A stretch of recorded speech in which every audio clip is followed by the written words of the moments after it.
यह कोई फिल्मी कहानी नहीं, यह एक सच्ची कहानी है। एक मासूम लड़का, एक शातिर दुल्हन और एक खतरनाक प्लान। और यह सब किया गया प्यार, पैसे और धोखे के लिए। कहते हैं अगर प्यार सच्चा हो तो जान भी दे सकता है, लेकिन जब प्यार के पीछे सिर्फ स्वार्थ हो तो जान भी ली जा सकती है। इस दौर का एक सीधा साधा लड़का राजा रघुवंशी, जिसने 11 मई को शादी की और 12 दिन बाद उसकी लाश मिली मेघालय की खतरनाक घाटी में। उसकी दुल्हन ही उसकी कातिल बनी और उसका हनीमून बना खूनी मून।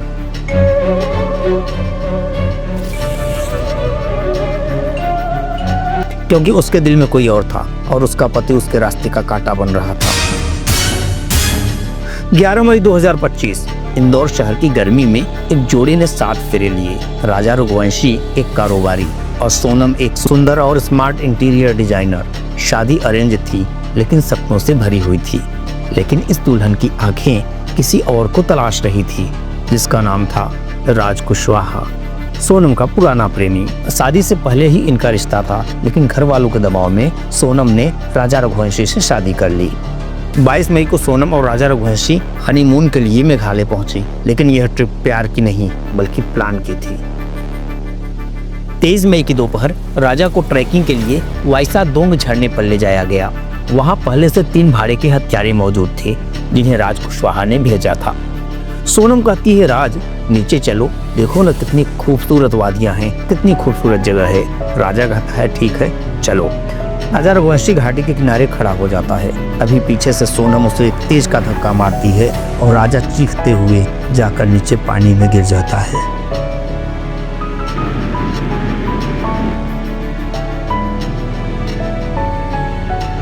सोनम ने पुलिस में राजा की गुमशुदगी की रिपोर्ट लिखवाई, लेकिन 2 हफ्ते बाद 2 जून को राजा की सड़ी गली लाश घाटी में मिली। बड़ी मुश्किल से उसकी बॉडी की शिनाख्त उसके टैटुओं से हो पाई। जब पुलिस ने कॉल रिकॉर्ड्स खंगाले तो कहानी में ट्विस्ट आ गया।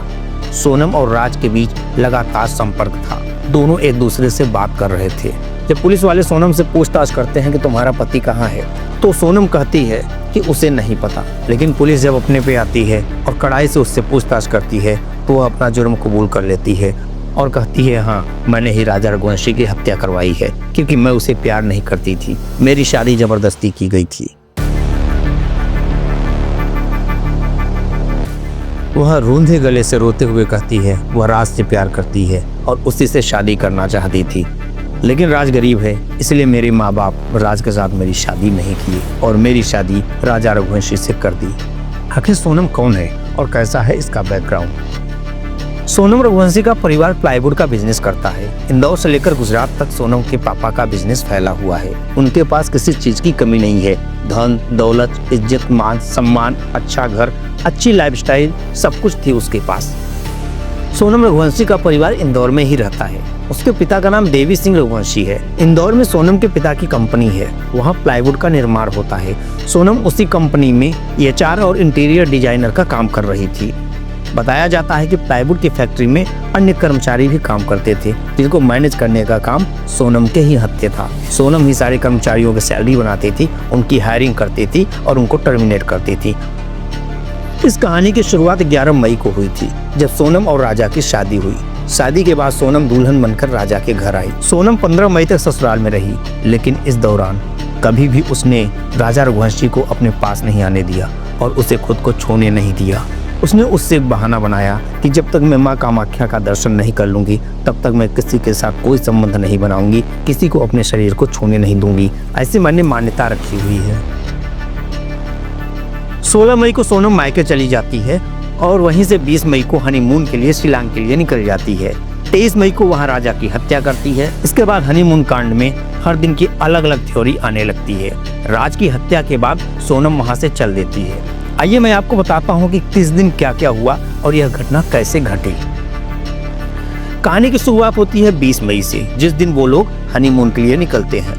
दरअसल शादी के बाद सोनम अपने मायके चली जाती है। इसी बीच हत्या की प्लानिंग करती है, फिर राजा को हनीमून के लिए बताती है। शादी के बाद राजा से वह कहती है कि हम लोग माँ कामाख्या मंदिर में दर्शन के बाद ही कुछ करेंगे, मतलब किसी प्रकार का संबंध स्थापित करेंगे। 20 मई को दोनों इंदौर से गुवाहाटी के लिए रवाना हो जाते हैं। राजा और सोनम अलग अलग एयरपोर्ट पर पहुंचते हैं। वहीं 3 आरोपी ट्रेन से रवाना हो जाते हैं।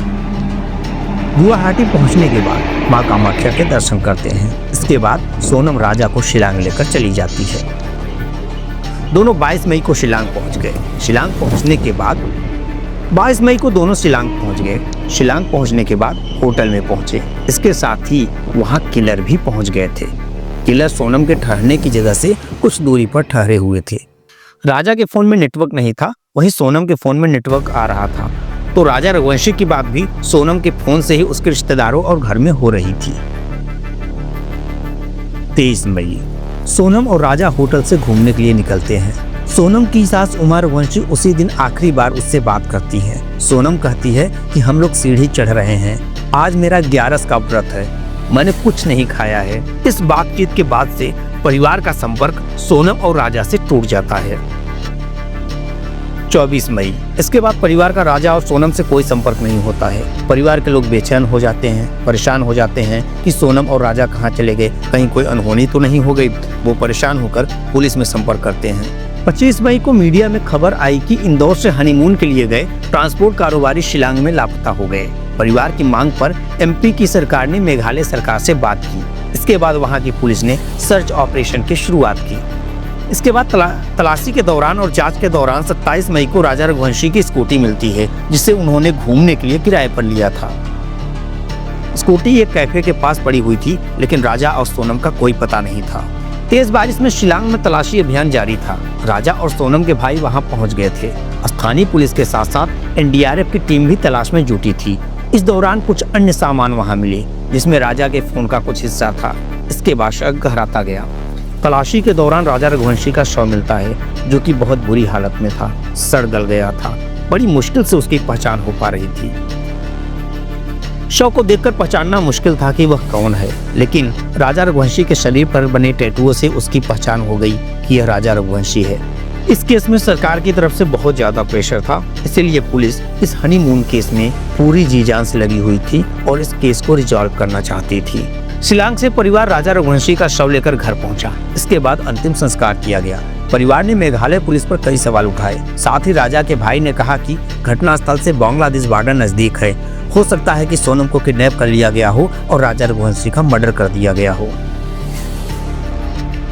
इसी बीच सोनम के पारिवारिक ज्योतिषी उसे बताते हैं कि अगर सोनम की उल्टी तस्वीर उसके घर के सामने टांग दी जाए तो सोनम वापस आ जाएगी। उसके परिवार ने वैसा ही किया और घर के सामने उल्टी तस्वीर टांग दी। राजा के परिवार ने भी एक पोस्टर लगाया कि सोनम कब देखेगी अपने घर का द्वार। राजा के परिवार को सोनम के साथ पूरी सहानुभूति थी। बेटे को खोने के बाद भी वो लोग सोनम की सुरक्षित वापसी के लिए दुआएं कर रहे थे। उन्होंने भी ज्योतिषी के बताए अनुसार अपने घर के सामने एक पोस्टर लगाया कि सोनम कब लौटोगी और अपने घर का द्वार कब देखोगी। इस दौरान केस में कई नए मोड़ आते रहे। शिलांग पुलिस को एक रेनकोट मिलता है, उस पर खून के निशान थे। फिर सीसीटीवी वीडियो आता है जिसमें सोनम वही रेनकोट पहने दिखाई देती है। इधर परिवार एमपी के सीएम मोहन यादव से मुलाकात करता है। उन्होंने गृह मंत्री से बात करके सीबीआई जांच की मांग की। इधर परिवार एमपी के सीएम मोहन यादव से मुलाकात की। उन्होंने गृह मंत्री अमित शाह से मिलकर इस केस की सीबीआई जांच की मांग की। वहीं इस केस में गाइड अल्बर्ट का भी बयान काफी अहम साबित हुआ। गाइड के बयान के अनुसार जब राजा रघुवंशी घूमने के लिए गया था तो उसके साथ 3 और लोग मौजूद थे जो हिंदी में बात कर रहे थे। वहीं सोनम पीछे पीछे चल रही थी। दरअसल 9 जून की सुबह सुबह यह खबर आई कि सोनम यूपी के गाजीपुर में मिल गई है। वह ढाबे पर बेसुध होकर पहुंची थी। इसी बीच मेघालय सीएम ने एक्स पर लिखा कि राजा रघुवंशी के केस में 3 आरोपियों को मध्य प्रदेश से गिरफ्तार किया गया है। लड़की यूपी में मिली है। फिर पूरी कहानी की तस्वीर ही बदल जाती है। जो अनसुलझी गुत्थी थी, अभी तक कई प्रकार के कयास लगाए जा रहे थे, पूरी की पूरी कहानी ही बदल जाती है। यहीं से पुलिस सोनम पर आरोप लगाती है कि उसने ही अपने पति को मारा है। दरअसल सोनम ने सुपारी देकर राजा की हत्या करवाई है। किलर्स को मेघालय भेजने के लिए टिकट राज कुशवाहा ने करवाई थी। राज कुशवाहा, आनंद कुर्मी, विशाल चौहान और आकाश राजपूत को गिरफ्तार कर लिया जाता है। वहीं सोनम ने अपनी सास से कहा था कि मैं 11 का व्रत हूँ और आज मैंने कुछ खाया पिया नहीं है। जांच में यह भी बात सामने आती है कि सोनम ने झूठ बोला था। असल में वो सुबह से खा पी रही थी, अच्छे से टहल घूम रही थी। वह किसी प्रकार का व्रत नहीं रखी हुई थी। सोनम ने यह सब कुछ साजिश के तहत किया। वह राजा रघुवंशी को मारना चाहती थी, ठिकाने लगाना चाहती थी, क्योंकि वह उसके प्रेमी और उसके बीच में आ रहा था। उसके लिए वह उसे प्लान के तहत शिलांग ले जाती है हनीमून के लिए। उससे अपने करीब नहीं आने देती व्रत के नाम पे, मान्यता के नाम पे, और जब वहाँ शिलांग में ले जाकर उसको मार देती है और उसके बाद मासूम बनकर परिवार के पास वापस लौट आती है। लेकिन मेघालय पुलिस जब कड़ियों को जोड़कर देखती है तो सारी बात अपने आप खुलकर सामने आ जाती है। सोनम के पास और भी रास्ते थे, और भी तरीके थे जिससे वह राजा रघुवंशी से छुटकारा पा सकती थी। वह शादी के पहले शादी के लिए मना कर सकती थी, या शादी के बाद राजा रघुवंशी को तलाक दे सकती थी। माना तो कोई विकल्प नहीं था, लेकिन न जाने क्या हो गया है हमारी देश की बेटियों को, न जाने क्या हो गया है आजकल के प्रेमी प्रेमिकाओं को। उन्हें अपनी जिंदगी और आज़ादी के बदले किसी का जीवन लेने में बिल्कुल नहीं हिचकती हैं। सावधान रहें, सतर्क रहें और ऐसी गलतियां करने से बचते रहें।